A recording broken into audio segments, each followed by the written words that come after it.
Hello, hello. Welcome back, Technologist. Welcome back to the podcast. Hope you guys are having a wonderful week. I know I'm bringing you this episode a little late. Sometimes life be lifing, if you know what I mean.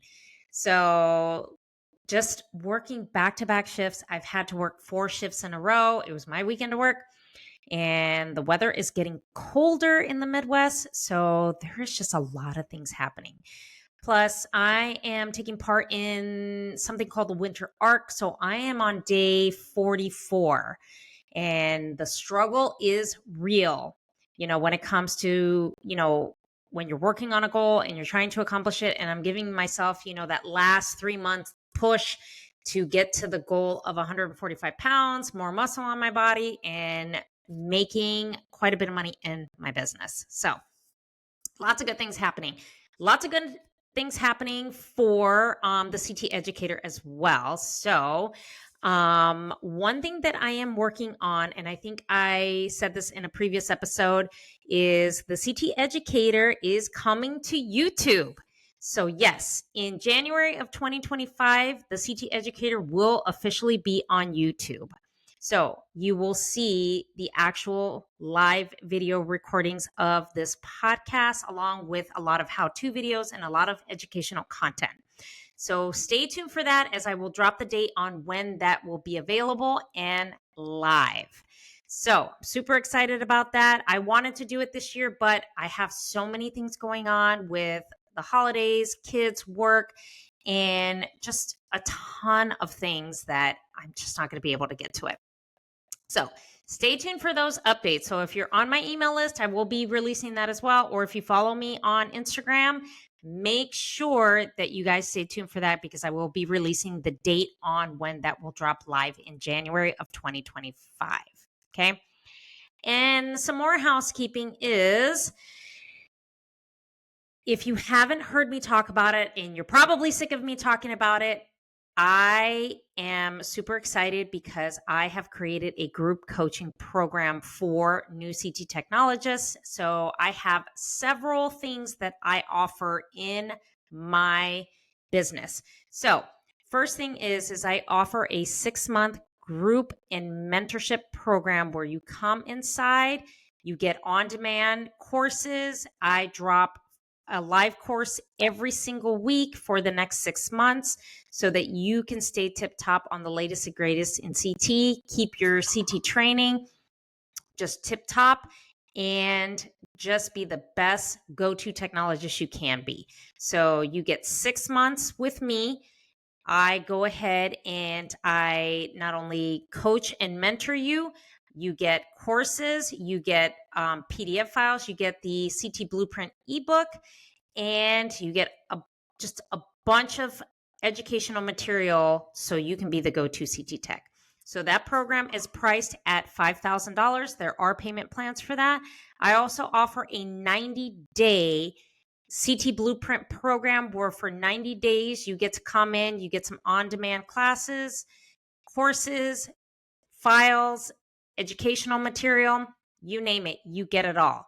And in 90 days, we get you from being just so ho-hum on your training to being efficient in your training. Okay. So I will map out goals just like I do in my 6-month program. We'll find out where the gaps are and get you to where you need to be.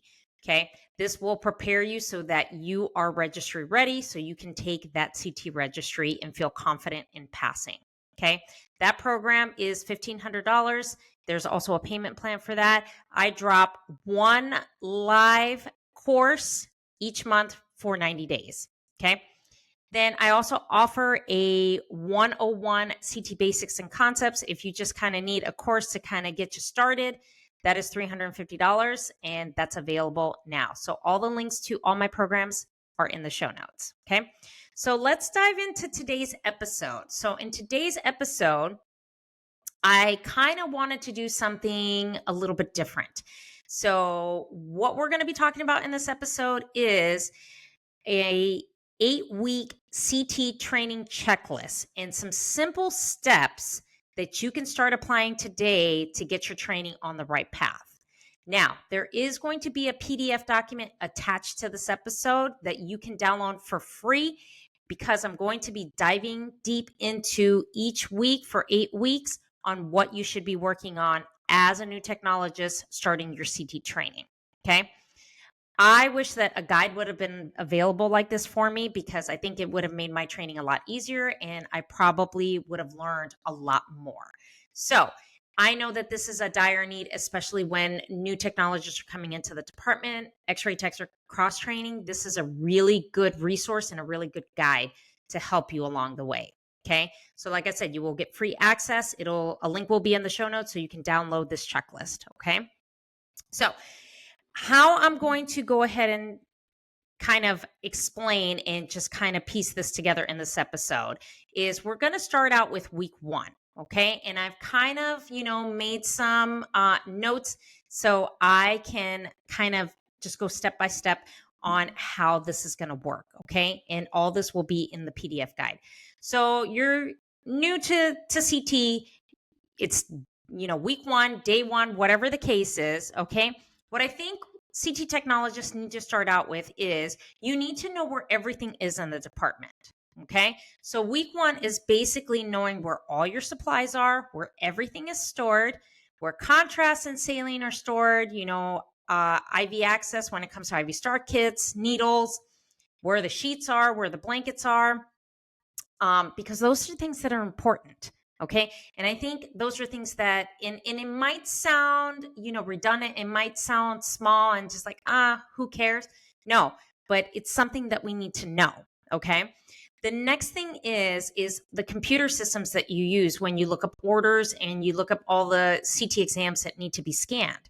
So that is your EMR, your PACS, your advanced workstation. If there are third-party programs, like we use Vitria, for any 3D processing. I know all the vendors have like an extended workstation where you can do 3Ds and send those thin data sets there for the radiologists. Okay. Those are important for you to know what they are and where they are. Okay. Next thing is policies and procedures, your protocol book, your QA book. Those are very important because you need to know how we execute things in CT, because the policies and procedures are a little bit different in CT versus X-ray, okay, or versus MRI. So you need to know what those are. QA, quality assurance, quality control. We need to know where those books are because that is something that we do on a daily basis, okay? The next thing is your protocol book. Protocol book, you need to know what that is because you need to know all the different types of exams that get done in CT. So it should have a list and it should have like a table of content of what each protocol is, how to execute it, what to set up. You start from here to here, just so that you can be familiar when you look at the protocols on the scanner and you're selecting, you know exactly what you're scanning and what you're doing, right? And then getting to know the CT operating system. So it's the layout of your scanner, the buttons, the function, how the table goes up and down, how the protocols are segmented on the computer, and how to find them. The power injector, how to turn the unit on and off. Those are some things that may seem small, but as a new technologist, you need to know those, okay? How the functioning of the power injector works, and what the buttons do and how to load it, and table functions, and the different buttons on the operator console. Those are all very important things that we need to know in week 1. So we need to know how to, properly look for them and know where they're at. Now, for week 2, what I feel is super important is techs know their basic core exams. So what do I mean by core exams? Is your CT of the head. That is the most commonly ordered exam, okay? So you need to know how to execute those properly, how to center them properly, and make sure that you're iso-center with those crosshairs, okay, in your laser light, right? Your PE studies. We know that PE studies get ordered on a daily, okay? You have to know how to execute them correctly and how to properly administer contrast. Your CT of the abdomen and pelvis, another common exam. Okay.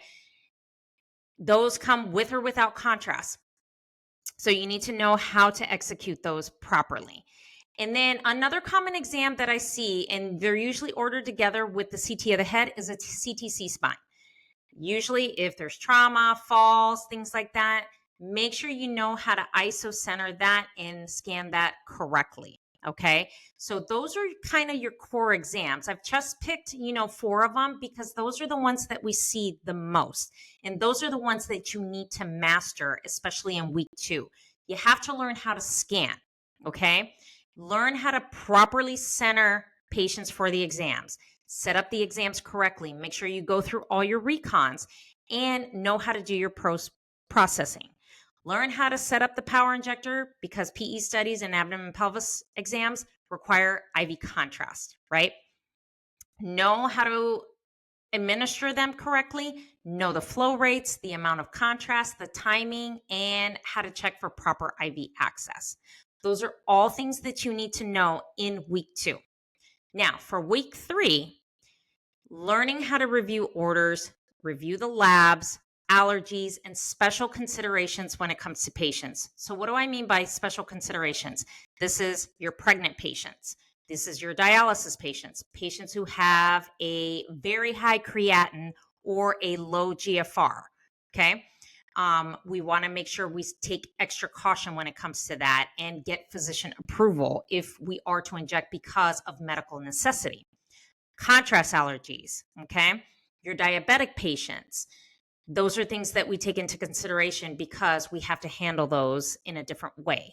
And how to properly document when you are going outside of any of those parameters because of medical necessity and it's needed for the patient. So, week 4, your patient care, which ties into week 3. So, this is your CT patient, like how to communicate with patients before you start the exam, communicate to them in terms that they can understand as far as what type of exam they're having, what will be happening during the exam, what types of side effects they'll feel if you're giving IV contrast, any breathing instructions to not move, and make sure that you communicate what will happen after the exam. If they need to hydrate per se, or if they need to stop metformin, if that is still a practice in your facility, things of that nature, okay? And make sure that you have proper patient prep, no metal wherever the body part you're scanning, proper IV access if you have to start it, or if they come from the emergency room or upstairs from the floor.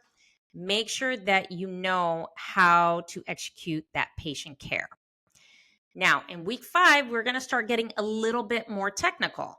So this is where I believe you need to know your QA and your calibrations, okay?